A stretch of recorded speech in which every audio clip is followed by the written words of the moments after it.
ओम नमो भगवते वासुदेवाय। जय श्री राधे। दोस्तों, आप सभी को कार्तिक मास की बहुत बहुत शुभकामनाएं। आज मैं आपको कार्तिक मास की दूसरी कहानी सुनाऊंगी।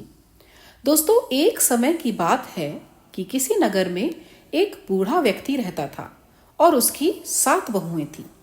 एक बार कार्तिक का महीना आया और उसने अपनी बहुओं से कहा कि मैं कार्तिक का स्नान करना चाहता हूँ, क्या तुम इसे निभा दोगी? तब 7 में से 6 बहुओं ने तो मना कर दिया, लेकिन बड़ी बहू ने कहा कि पिताजी, मैं निभा दूंगी। तब बूढ़ा हर रोज सुबह उठता और नदी पर स्नान करके घर आता। गीली धोती को वह बड़ी बहू के आंगन में सुखा देता। जैसे जैसे उस गीली धोती में से पानी की बूंदें जमीन पर गिरती, वैसे ही वह हीरे मोतियों में बदल जाती। धोती से हीरे मोती गिरते देख बाकी 6 बहुओं में लालच आ गया और उनसे रहा नहीं गया, और वो बोली कि हम भी बूढ़े को अपने यहाँ नहाने को बोलते हैं। उन्होंने कहा कि पिताजी, आप कल से हमारे यहाँ पर भी कार्तिक नहाने आना। तब बूढ़े ने कहा कि ठीक है, मुझे तो नहाना ही है, मैं तुम्हारे यहाँ नहा लूंगा। बूढ़ा सुबह सवेरे स्नान करके आया और धोती उसने दूसरी बहू के आंगन में सुखाने के लिए डाल दी, लेकिन यहाँ तो हीरे मोती की बजाय कीचड़ टपकने लगा। तो बहुओं ने यह देखा तो कहा कि आप हमारे यहाँ पाप का स्नान कर रहे हो, इसलिए यहाँ से जाओ और बड़ी बहू के यहाँ ही स्नान करो। तब बूढ़ा वापस बड़ी बहू के यहाँ आया और कार्तिक का स्नान करने लगा। स्नान करके उसने फिर धोती सुखाई तो फिर से हीरे मोती गिरने लगे। अब कार्तिक का महीना समाप्त होने को था। तब बूढ़ा चिंता में पड़ गया तो बड़ी बहू ने इसका कारण पूछा।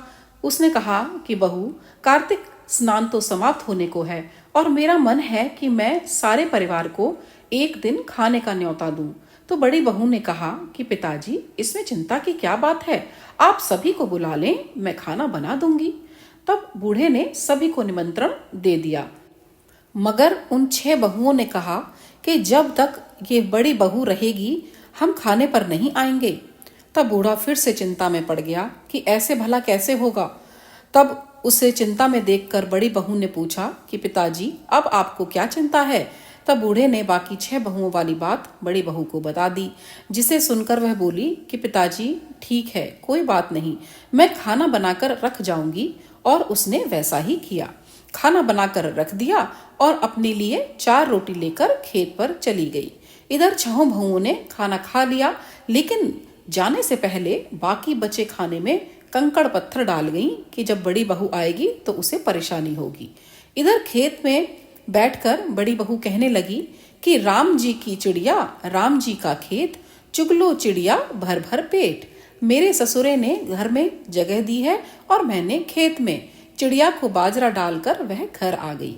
घर आई तो बूढ़ा फिर उदास बैठा था। उसने फिर पूछा कि यह उदासी क्यों पिताजी, सब ठीक ठाक निपट गया ना? तब वह बोला कि हाँ बहू, सब निपट गया, लेकिन वह तेरी देवरानियां बाकी बचे खाने में कंकड़ पत्थर व मिट्टी डाल गई हैं। बहू ने कहा कि कोई बात नहीं पिताजी, आप चिंता मत करो, मैं तो अपने लिए 4 रोटी फिर से बना लूंगी।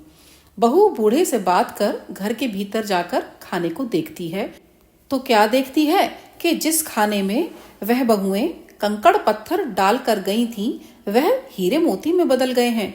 घर की जगह तो महल खड़ा हो गया है और धन दौलत से भर गया है। अन्न के भंडार घर में भरे पड़े हैं। वह बूढ़े को बुलाकर कहती है कि पिताजी, आपने तो कहा था कि मेरे लिए कुछ बचा ही नहीं है, लेकिन यहाँ तो हीरे मोतियों के भंडार हो गए हैं। पूरे घर में धन की वर्षा हो रही है। साधारण सा घर महल में बदल गया है। बूढ़ा यह सब चीजें देखकर बोला कि बेटी, तुमने सच्चे मन से कार्तिक स्नान निभाया था, लेकिन बाकी बहुओं ने पापी मन से इसे निभाया, इसीलिए कार्तिक देवता तुमसे प्रसन्न हुए और यह फल दिया है। हे कार्तिक देवता, जैसे आपने बड़ी बहू की सुनी, वैसे ही आप सभी की सुनना। जैसे उसके घर के भंडार भरे, ऐसे ही हमारे घर के भंडार भी भरना और अपनी कृपा हम सब पे बनाए रखना। बोलो कार्तिक भगवान की जय। बोलो कार्तिक मास की जय।